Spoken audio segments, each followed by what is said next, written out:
بسم اللہ الرحمن الرحیم اللہم صلی علی سیدنا و مولانا محمد وعلی آل سیدنا و مولانا محمد۔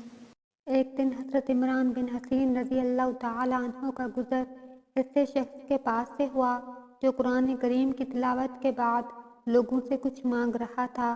یہ دیکھ کر حضرت عمران رضی اللہ تعالی عنہ نے انا للہ پڑھا اور اس شخص سے فرمایا کہ میں نے نبی اکرم صلی اللہ تعالی علیہ وآلہ وسلم سے سنا ہے کہ رسول کریم صلی اللہ تعالی علیہ وآلہ وسلم نے ارشاد فرمایا کہ جو شخص تلاوت کرے تو اس کو جو چاہیے اللہ سے مانگے۔ جلد ایسے شخص آئیں گے جو قرآن پڑھنے کے بعد لوگوں سے مانگیں گے۔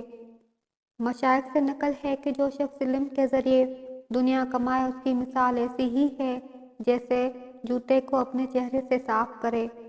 اس میں کوئی شک نہیں کہ جوتا تو صاف ہو جائے گا مگر اپنے چہرے سے جوتا صاف کرنا بے وقوفی ہے۔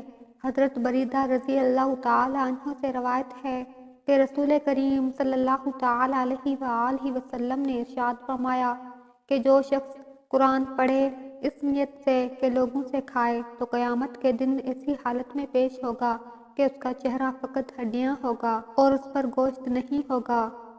تشریح: جو لوگ قرآن شریف کو دنیا حاصل کرنے کے لیے پڑھتے ہیں ان کا آخرت میں کچھ حصہ نہ ہوگا۔ حضور صلی اللہ تعالی علیہ وآلہ وسلم نے ارشاد فرمایا ہم قرآن پڑھتے ہیں اور ہم میں عربی و عجمی ہر قسم کے لوگ ہیں۔ جس طریقے سے پڑھتے ہو پڑھتے رہو۔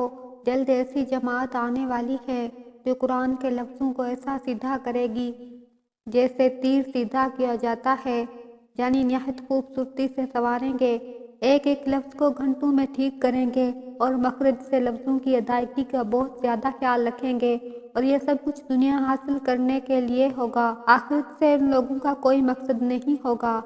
مقصد یہ ہے کہ صرف خوبصورت آواز سے پڑھنا بیکار ہے اگر اس میں اخلاص نہ ہو تو، اور فقط دنیا یعنی پیسے کمانے کے لیے پڑھا جائے۔